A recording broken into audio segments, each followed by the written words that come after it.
Good afternoon, everyone. Welcome to Gulfstream today. Ron Nicoletti along with Brian Nano. Really, I'm going to pump it up a little bit today. It's not a fantastic day in South Florida. This is a gorgeous day in South Florida today. Beautiful weather. We got a fast main track, firm turf course. Of course, the all-weather Tapeta Day. You see all three surfaces. And good afternoon, Ron. Good afternoon on the penultimate Sunday of the championship meet. Penultimate Sunday of the championship meet. He's got it right there. So certainly something to look forward to. And another thing we have to look. Oh well, let's talk about the Rainbow Six first, because there's $600,000 gross jackpot guaranteed pool with this 10-race card. It starts in race number 5. So that is a fun day. Yeah. So it's going to be. It's pretty tough sequence too. Again, again today. You know, I stepped it up a little bit today. Brian lent me some money, so we'll talk about that a little later on. Whoa! And now the sad part of the day. I got whooped yesterday and beat the expert. We did have a fun day, and we got some great people that did some good work, and that's Robbie Farrell, Mauricio Henriquez, and Trent Holmes. Congratulations to you three that whooped me yesterday. I didn't have that good of a day, but I'm going to come back extra strong today. Well, it's not like you went over. They still had to do some good work. So congratulations on that. They're going to get a T-shirt, right? And I think even more so than the T-shirt, it's actually beat the legend when you do it. And they will forever have that feather in their cap. That's a big deal. And I love them to come out and meet me and, show me that, the polo shirt when I get it, because it says beat the expert right in the front. And they certainly did yesterday. But a lot of fun. We got one more week to do that championship week. I believe you're up with 14 races next Saturday. First race post, 11:30. So make sure you write that down. So that takes care of all the early business. So let's jump right into today's card. You got an early pick 5 ticket. I do. $22.50. No changes for me on the card. I don't really think you either. Right? There wasn't a lot going on here. That's always a good thing. Deep spread in the opener, and we get a little more condensed from there on out. Negligence in race 2 for me on top. Number 7, Pure Spite is actually my best bet of the day. It's a little bit aggressive, 5-1 on the morning line. We got to spread a little bit in race 4 with There Are No Rules. Tom Proctor won a race yesterday. I try to get him home again today. And then Sand and Sea off the layoff for Bill Mott and the apprentice Elsa Morrison in the get-out leg, race 5, $22.50. Yeah, that's a nice betting race, that 5th race this afternoon. Getting back to today's card, the first race in today's card. Look at that. They didn't hit the super high 5 yesterday. Whoa. So there's over $11,000. And then, of course, the pick 5 pool every day is about $200,000, $300,000, $400,000. Well, right? the early one's been really, really well received, about $500,000 or so. And I would think they'll bet it again today, and that doesn't carry over. And I think people like that a little bit. It has a little more extra cachet. Oh, I you like that, right? Yeah, I'm going to write that one down, because I'll use that. There's an E at the end of that. I'll steal that down from you next week. I'll be cashing it all over the place. Let's get to Cashiton, which is the number 8. Good segue there. That was pretty good, actually. Is dropping to the 16 level after stepping off the claim by Bill Theranos to finish second against 25 maidens. That was going 5.5 furlongs on the all-weather. Rafael Hernandez in the saddle. Boy, Bill has just been doing so great. First off the claim, second off the claim. And, 9-5 on the morning line and 5-2 night now. If it stayed like that, I'd be betting. I agree. Billy's had a very, very good championship meet, picking his spots, doing the claim thing, and bobbing and weaving. And I think this one is set up to run very, very well. A good second last time for a quarter. Now we dropped for 16, claim for a quarter, but the second last time in here today, I think Cashiton is going to be tough to beat from the perfect outside attack post. And we've talked about this a lot. You just don't want to drop too far out of it, going a snappy 5, 5.5 on the Tapeta. And this horse is tactical enough to lay close and kick on. Yeah, at the end of the championship meet now, which is just a week away, and you've been watching the Tapeta since September, October. It looks like you got to be in that, save some ground and tip out type of situation. We've had horses go wire to wire, but it's the exception to the norm, so I think this one sits a good trip. I know you had some interest in the number 5 Dirt Road Dollars. Yeah, I mean, first time gelding. It's Kathleen O'Connell, and she's just so good at everything she does, and the all-weather is one of them, 23%. And Tyler lands here, didn't run last time for 35, but I think we're back with friends today. A very, very good second on debut. The ultimate equipment equipment change, and there's speed at his disposal here as well. So I think Turbo Dollars definitely in the mix. 4-1, right? Very early in the betting, but you can see the board there taking a little bit of money. Yeah, I went with the number 6 in second. That's Mimi's Beach House is stepping up a notch after finishing second behind that repeat winner called Cajun Mandate. That was a 12-5 maiden going 5 furlongs on the all-weather surface. And, you look down, you see Danny Gargan. He's winning races here at this meet at a 31% clip. It hasn't changed yet because I think he won a couple the other day. Of course, I did these stats a couple of days ago. And you get Miguel Vasquez, who rode a couple of really nice races yesterday. So I thought he was the logical choice, and I think he's second or third choice on the board right now. Yeah, these guys are about 35% together here at Gulfstream Park, Danny and Miguel. So it's a potent combo. Cajun Mandate, who won last time, who beat Mimi's Beach House, came back to win too. So, you've got that going for you as well. Now, the second race this afternoon, of course, there's an interesting horse in here. The 1 mile maiden claimer for 3-year-olds, 12-5. And as Brian mentioned at the top, not a lot of changes on the card this afternoon. So we'll see how it goes. Now, what do you do with the horse I was alluding to was the number 4, Ankara, who's plunging today to the 12-5 level with blinkers added after bumping at the start and showing little thereafter in his maiden special weight debut for trainer Todd Pletcher. So I found a stat, and this stat comes with a little caveat because it's maiden special weight to maiden claimant. Todd doesn't do it where they go from maiden special weight to 12-5. Right. So, this is right at Gulfstream. He's 7 for 16, 44%. 81% in the money. 181 is the return of investment. But, he's done this numerous times, and he's done it well, taking his drop after, because there's no barn better at seeing what kind of horse stock they have and where to place their horses. Yeah, and this is a horse that just really is, doesn't fit the program of a graded stakes kind of barn. And so let's just put him in for a tag. Wertheimer Brothers, homebred. Big pedigree here, but just didn't run. And the other thing, too, Ron, this horse was 15-1 on debut, so it wasn't like he took any money, which tells me, you know what, well, I think this is what he is. We'll see. I struggle with these kind of horses because clearly he's the class of the race. He ran fast in this field, but he got absolutely blitzed on debut, but that still might be good enough here. I've got to fade these kind of horses. If he wins by 4, it wouldn't shock me in the least. Yeah, when you're betting, maybe you don't single a horse like this. You got to put him in your try or super.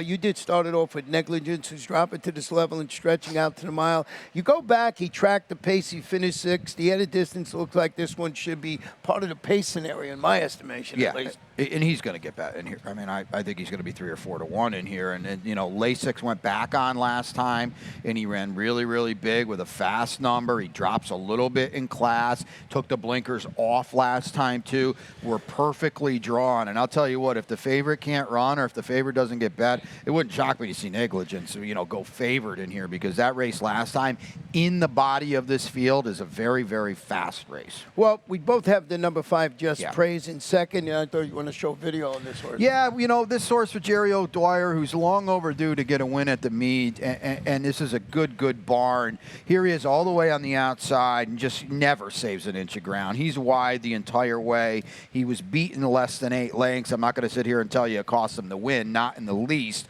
but he was wide the entire way. You're going to see it into the first turn, and then you'll see it again into the second turn as well. Never at any point was he allowed to tuck in, and it just cost him a lot that day. And to his credit, he kind of split the field, so he did run on a little bit, but it's just not the trip you want. You're hung out in the parking lot. Here he is again. Now we're entering the second turn, and you're going to see him get floated again, and you can kind of get what I'm throwing down here. He's still outside the entire way. He's going to go wider into the turn, and it just wasn't his day. And to his credit, he ran a little bit. It was just way too much to overcome. Well, now we're in the 5-hole. We're much better drawn. We got the experience out of the 2 turns out of the way last time, and he's got some foundation for the cutback to 1 turn. I expect him, I expect him to run well in here, and that should put him in the mix. Yeah, and Junior Alvarado will be in the saddle. So he ran a mile 3/16, even though the race was a mile and a 16th last time out. So number 5, Just Praise, certainly on my ticket too. And you can see we're basically in agreement with our top 3 just flipped a lot. And the reason I mentioned at the top it was an interesting horse is because what do you do with Ankara? I think more will tell how much money that horse takes. Yeah, I think that's a great point because, like I said, he was dead on the board on debut. If he's up there at 5-2 or something today, yikes, tread very lightly. The third race today is about a mile, no, about 5 furlongs, excuse me, on the Tapeta Claimers 3-year-olds, 35 down to 25,000. Going to sound like a broken record today, but not a lot of scratches on the card here going into this race. And I want to hear about your number 7. Was this your This is my best bet of the day. Yeah. It's aggressive. There's no doubt about it. I think 5 on the morning line. It's a tough race, a deep race, competitive race. I like the post here. I like the drop in class here. I like the cutback here. We get blinkers for a little more tactical speed. First time gelding is a potent angle, and I just think there's a lot of speed to the inside, Ron, and Pure Spite's got the foundation. You know, he wired here on the Tapeta for Ralph Nix back in October. I don't think he's going to be on the lead today, but I think he's going to be in the right outside attack post. Angel Arroyo has been riding very, very well of late, too. And you make a great point when you said October wire to wire. That was when very, very few horses were able to go wire to wire on the Tapeta, I'll tell you that much. Yeah, look at the fractions. Ron brings up a good point. That day he wired going 48, and that's when the surface, just getting started here at Gulfstream Park, was a lot slower. It's a lot faster and quicker now. I like that one, so we'll go back and see that. I went with the 4 Bankers Hours, who's stepping up to face winners after breaking from the outside. Now, that was post 9 last time, and this one ran every step of the way against the Stark Closers bias to defeat those 16 maidens. And it was a similar situation of the horse I just mentioned. It was hard to do this. It's leading trainer Saffie Joseph Jr., Tyler Gaffleone handling the return the action. And I don't think this horse is going to go to the lead or has to go to the lead. I just think proved to me that this horse can handle this next jump up in competition. Yeah, I mean, he's going to face winners today, but he was really good last time. Lasix went on last time, and he really blew up. So, I mean, take note of that. There is speed to his outside, some to his inside, so he could fall into the right trip, and it's Saffie, it's Tyler, so you get ace connections as well. You know, I'm going to go with the number 6 and second, Unified Conquest. I don't know what price this is on the board, but this one figures under what have you done lately angle. After rallying to finish second, he was beating the neck at 19-1. You know, at this level of competition, going 5.5 furlongs on the Tapeta. Jose Garofalo, a nice win yesterday. Julian Leperoux in the saddle. And how I see the race, if Bankers Hours up there and doesn't handle the jump up the winners, maybe this one is sitting that stalking trip, and I'm just going to key off that last race. Yeah, I mean, he closed from way, way out of it last time, but look at the run 2 back when he was sitting a lot closer to the pace, and he's really, really run well. Since Jose cut him back to 1 turn on the Tapeta, you can see his form has really turned around. He's a threat here nearing the line. And that is race number 3 this afternoon, and we both have the 3, the 2, somewhere on our tickets for third. This is talking one of the nice betting races on the card, at least in my estimation. This one is a mile in the 16th on the turf. Maiden special weight filly 3-year-olds. Did have 1 scratch in here of the outside horses, the number 12.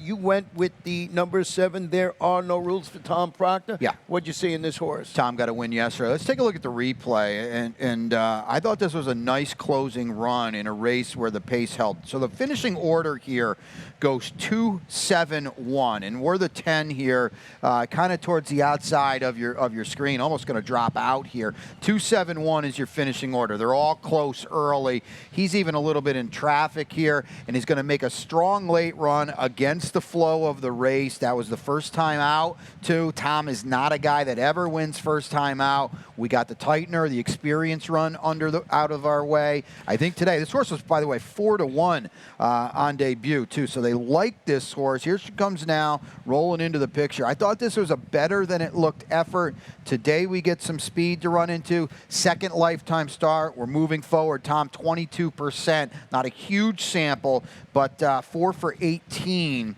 second-time starters. I think we move forward in a big way today. There are no rules. I went with the horse you have in second on top, and that's the 5 Wonka, who's sitting on a winning performance, I think, after rallying to finish second here in a career debut at this level and distance for Mr. Bill Mott. He's solid with maidens making their second start. He's got Junior Alvarado in the saddle today, and just keying off that performance. You know, Bill is the morning line favorite. The horse didn't do anything wrong except not win last time out. 100%. Clearly the horse to beat. Besides herself, really ran huge that day for Pletcher, and Michael Tabor ran off the screen on the lead, and Wonka got no help there.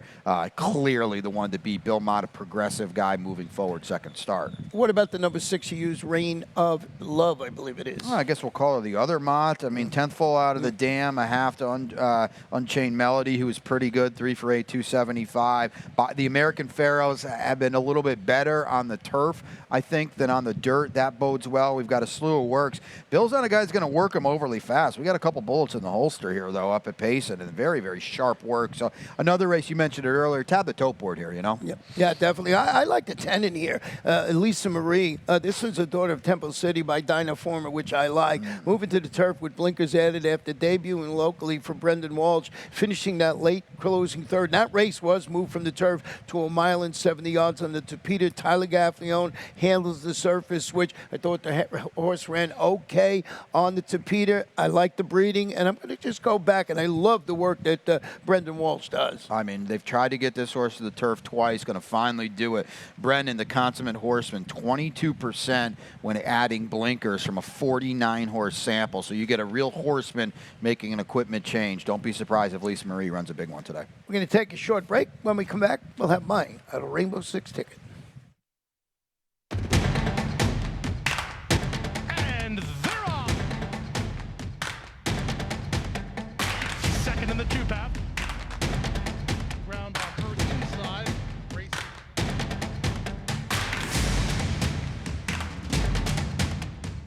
A quarter of a mile to go, and he's 6 yards out. Last of the 12 as they roll into the backstretch.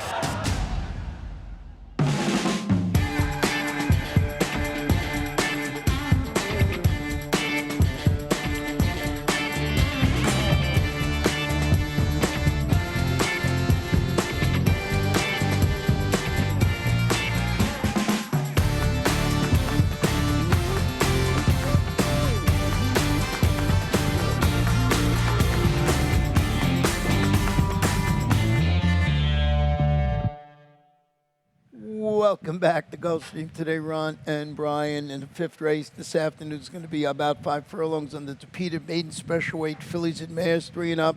More importantly, boy, $600,000 gross jackpot guarantee. Got a $57.60 ticket today. Yeah, I stepped it up a little bit because I couldn't leave both Mots. I wanted to use both Mots in this first leg. Agent of Fortune was the other one. We'll talk about this race in a moment. In race number 6 today, I went with Tour of Duty and Alano. And then in race number 7, that's a wide open affair. I did use Chasing Joy as my top pick in there, but I also used the 1 and the 5.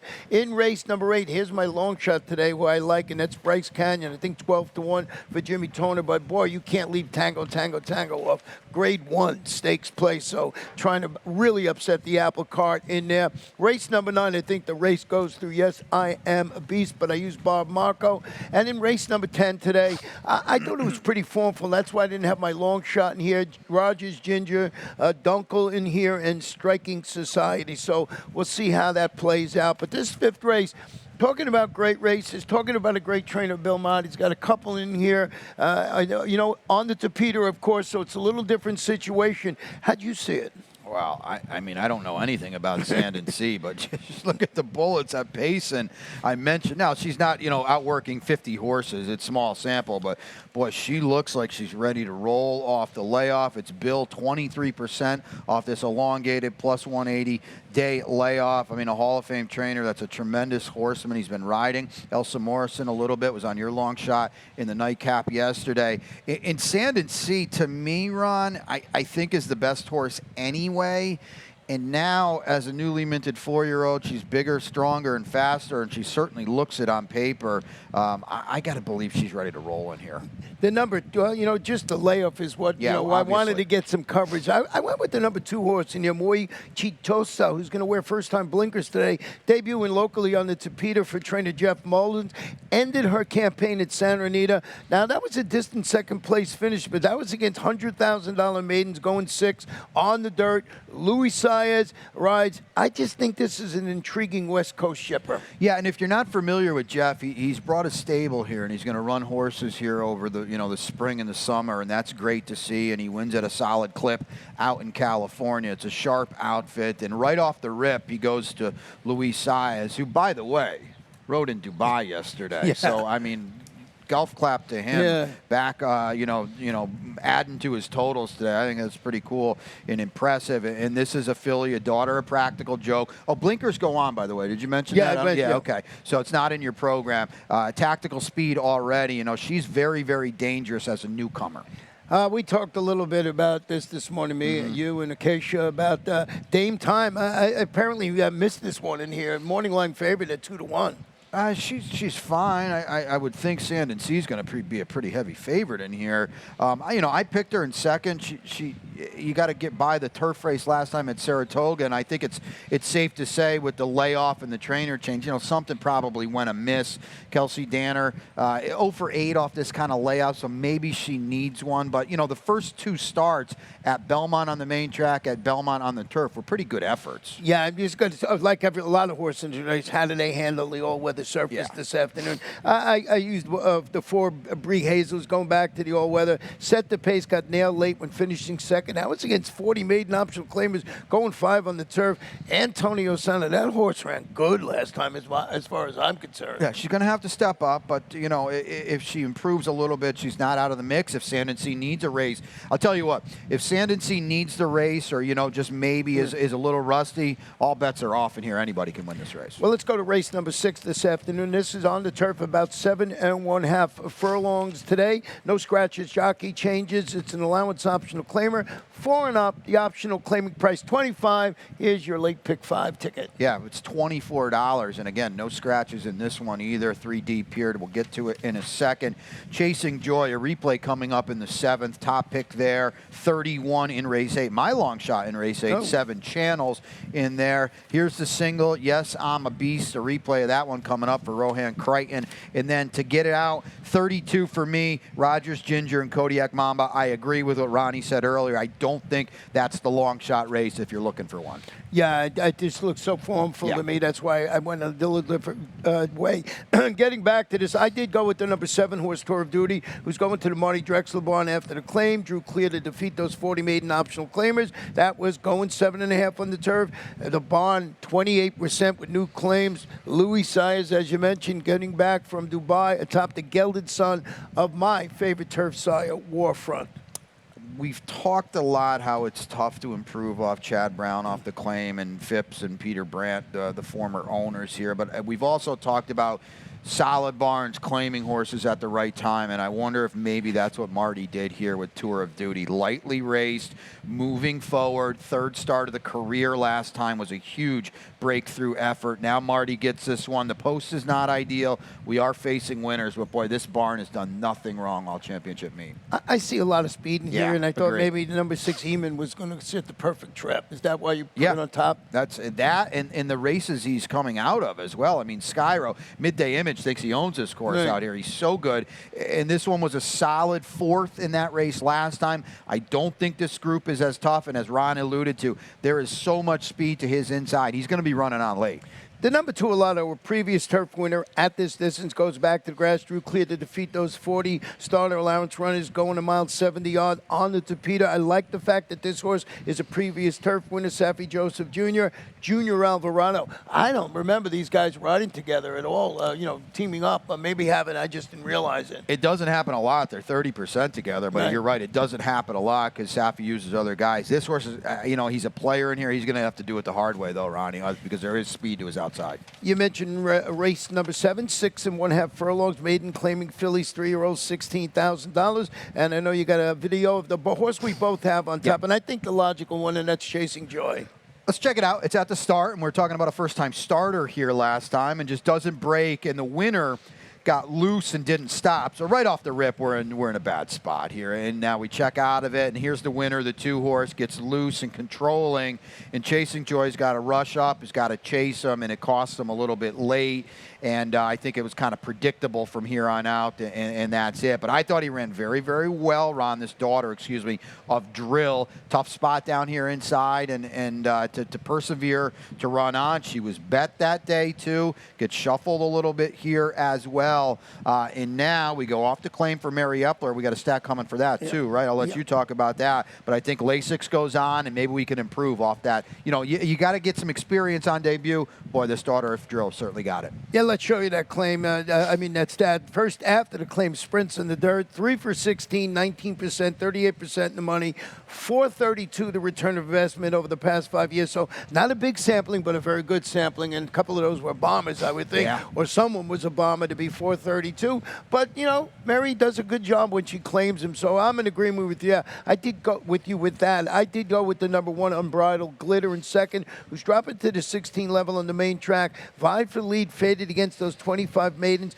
going a mile in the 16th on the Tapeta. Henry Collazo, I think, spots up perfectly, and he tabs Tyler Gaffleone to ride. This horse intrigues me. Yeah, I think that's a big deal. The fact that a relatively low percentage barn reaches out for one of our best jockeys. So it says, you know what, we're going to fire a big shot today. And this horse has got dirtied up form, too, because debuts on the Tapeta, 2 back on a sloppy track. Last time we're routing on the Tapeta. The only time she's run on dry land on the main track, she was a pretty decent fourth for 50.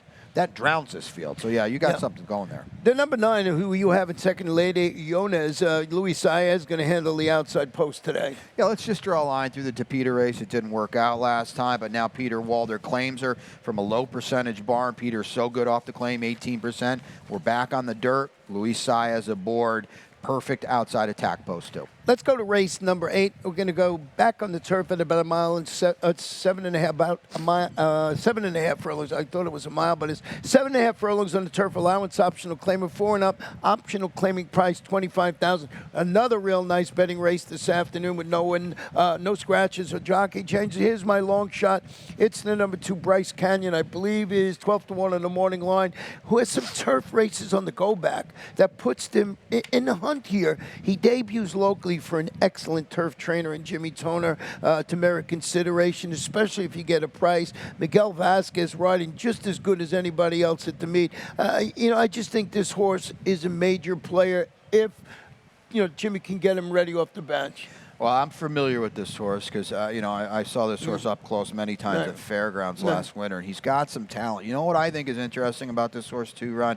Jimmy ran him first time at Laurel in a 1X, and the horse didn't run at all. It was pretty bad from a tough post. Well, you know what? Now he comes back fresh off the layoff. He's not in for a tag or anything, so he doesn't want to lose this horse. I mean, to me, it says he likes him. He's going to run better today. You mentioned Miguel Vasquez riding very under the radar, very good at the championship meet. We're tagged. We can save the ground down here. This is a spread race. My long shot's in here. No surprise that yours is too. Yeah, let's hear about 7 channels. Well, he's just a price in a race where you got to turn the page, but there's a lot of speed to the outside, and there's several of these. I don't want to call them need the lead types, but there's several that want to motor early, and it's kind of doing what you're doing with Bryce Canyon. He's coming from off of it. Well, 7 channels is too. I mean, Midday Image, we talked about earlier, and Microphone is a real nice horse for Chad Brown. Those two ran 1-2 around the track together. It was a funky race. He had no chance, but you look at his prior efforts, they were solid. He doesn't have to drop out too far. We're going to be a price. I mentioned Angel Royal already. He's been riding very, very well of late. Well, here's the resume on the number 6, Tango, Tango, Tango. This one is a Grade 1 stakes place son of Taurus. He makes his 4-year-old debut for Jack Sisterton after a stellar sophomore campaign. He won the American Derby, and then he was second in the Grade 1 Bruce D. Both of those, of course, on the Arlington turf. He returns with blinkers, and he gets Tyler Gaffleone. If you're looking for the top resume, it's the number 6, Tango, Tango, Tango. It is, but let's play devil's advocate a little bit in here, too. Those were 3-year-old races. The Bruce D is not a great race. The old Secretariat, if you're not familiar with that race.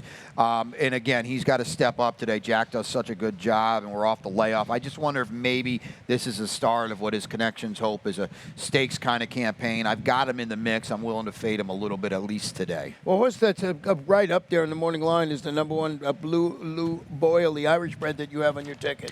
Well, he's got that good race, bad race thing going, right? 81, 73, 80, 73. To me, it says he's going to bounce back. He was in the parking lot last time at Fairgrounds. He's tactical to save ground down inside, get first run on the speed. He might get left on the board a little bit as well. One other horse touch on quickly is the 5 Ready Heroes, making his first start since responding in the first race after the claim by Marty Drexler with a well-meant second. This horse was 21-1 that day against 42 lifetime claimers going a mile on this turf course with Corey Lannery. Just respect the job that Marty's been doing. Puts all his horses in the right spot, and maybe you get a nice little well, is he 5-1 on the morning line now? There's nothing to add to that. I mean, No. Marty has been having just the horses are always in the right spots where they can compete. Well, let's go to race number 9. This one is 6 furlong starter optional. Claim your 3-year-olds. Start for 35 or less of the optional tag of $35,000. And both you and I agree. I would think that yes, I'm a Beast is the logical one in here. Yeah, that's the single to me in the late sequence. Let's just take a look at how good that he ran last time, the son of the big beast.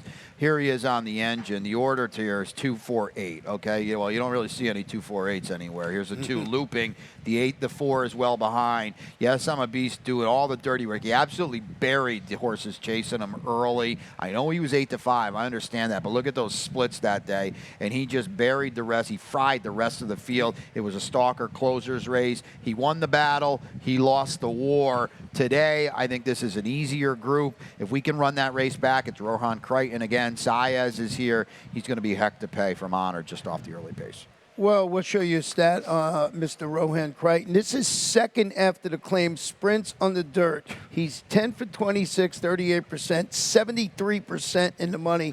243 is the return of investment over the past 5 years. So, they don't lose a step once he claims him. So we'll see how that runs. I use Bob Marco in second, who moves to the Mary Epler barn. We showed you that stat. It figures here, too. After claim, turns back to 6. Blinkers added. Drew Clear was 60 cents to the dollar that day to defeat a pair of next out winners in the maiden race. So I like the race this one comes out of. Maybe this one runs okay today. He ran well last time. He had to run hard on the lead going a mile. Yes, he was a huge favorite, but they made him earn it, and he did it the right way. And you got the number 4, the Twins Sneakers, and the Twins will be out here a little later on rooting on their horse. Yeah, and I don't know what that means, but happy. Yeah, okay, Happy's now I twins, got you. twin sons. You threw me for a loop there. There's other speed in this race, so maybe he can pass some horses at a price. Tyler getting aboard. Small sample, 3 for 6 riding for Happy. Well, let's go to the nightcap. Now, here's where we had a few scratches. Scratch the 11, 12, 13, and 14. And the jockey change on the 9. Make the run at Miguel Vasquez on that number 9. And I went, and this is why I'd love to have my long shot in the last race, some fun that we have.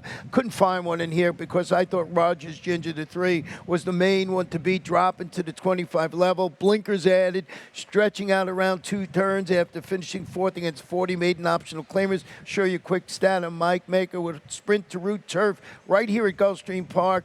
Big sampling. He's 13 for 78, 17%, 42% in the money. It's still a positive return of investment. I thought the race went through him. Blinkers stretching out. Luis Saez says to me it's a send mission. I think this horse is clear, loose, and controlling. Yeah, who'd you have at second in here? I got number the 2. Yeah, go ahead. Tell me about the 2. Well, it's it's a drop here. It didn't run last time. We've been freshened up a little bit. He did have trouble early on, so I think he'll be closer. Tracking Rogers Ginger.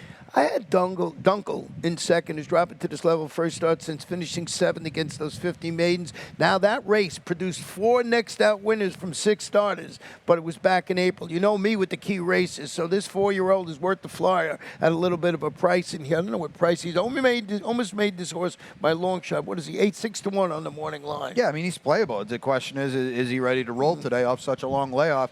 If he is, those races put him right in the mix. If not, you could argue the horse to beat against this group. Yeah, so that's how we see the 10-race card this afternoon, but we're not done yet. We still have our lightning round. We had some really nice performances yesterday. Yeah, and it starts right at the top with Big Invasion. I can't say how impressed I am with him. He runs fast. Second time in a row, Lucci got loose, and he was kind of up against it, and he just absolutely blew his doors off. And Lucci is a nice horse for WW, Wesley Ward. Big Invasion is going places. Another huge number, too. Yeah, and he broke a little slow in that race. Everybody said, maybe the 6 would be on the loose lead, but that was not the case. Very, very impressive. Yeah, without a doubt. Last Leaf was the other stakes winner on the day, and Acacia tabbed this one on top, and a job well done coming up the fence here, and very, very impressive. Versatile filly, too. Yeah, this was Miguel Vasquez riding this day, I believe, and what a nice ride. Just gets there through and just closed beautifully. Now, boy, they bet that horse down.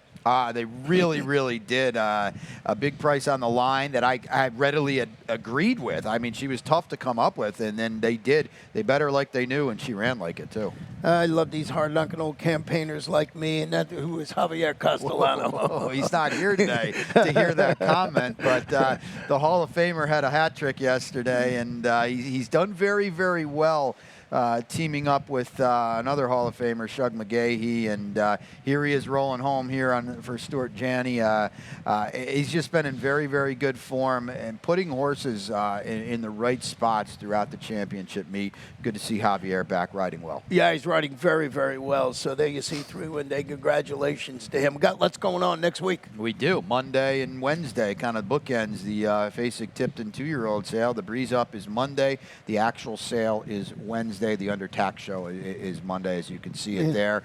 And there has been some very, very pricey horses coming out of that sale of late. Yeah, and as I mentioned, it's free to come out and watch if you like that. It kicks off about 2 o'clock in the afternoon Wednesday. Always interesting. 600,000, 800,000. Yep. It's fun to watch. And but we got more than that going on, because next week is a very special week here. It is the wrap of the championship meet, and that means it's Florida Derby Day, Saturday, April 2nd. So check out the website. Make sure you RSVP for general admission.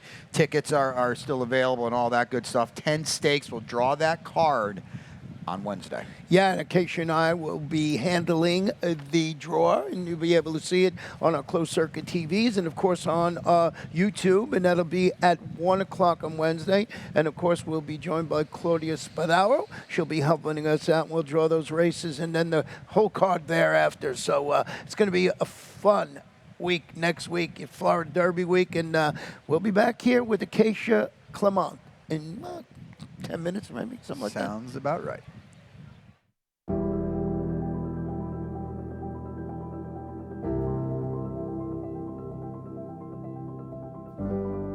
The Thoroughbred Aftercare Alliance is really the vehicle for the transition for our racehorses coming off the track into a second career and safe environment for these horses when they're done racing.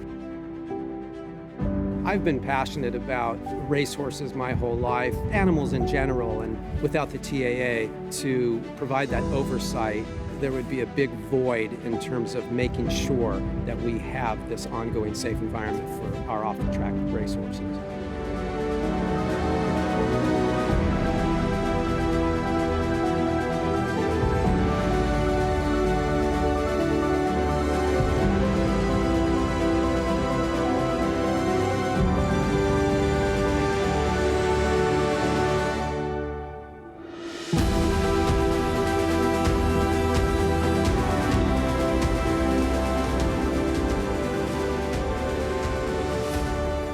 I'm excited about the undertaking and excited about working with our board and our team at the TAA to continue the wonderful progress that has been made. So I'm very excited about what the future holds.